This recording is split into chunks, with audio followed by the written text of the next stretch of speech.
Wanted to share a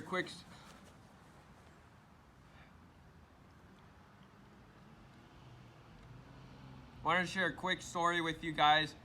So there was this lady, this girl, and she was on this cliff. She was doing a photo shoot. She was on this cliff, and you know, she was making sure nobody was around, changing her clothes because she had to do another shoot or whatever, you know.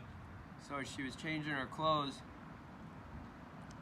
Next thing she knows, she looks around. I mean, she wasn't in the public. It wasn't like a public area or anything, but so it was very private. And all of a sudden she looks, and then she sees, as she's changing, she sees somebody, a guy looking at her with binoculars. And it hurt her heart. It made her angry, and it hit her.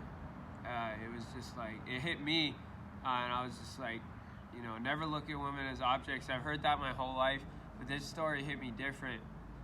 And so if you're struggling with lust, or if that hits you at all, you know, just click the link in the description for my channel, the 30-Day No Porn Challenge. It's all about helping people with porn. It's got a lot of stories and a lot of resources on there, so go ahead and check that out. I really hope you guys enjoyed the video, and I'll talk to you later. God bless. Crawl over, stop the vid.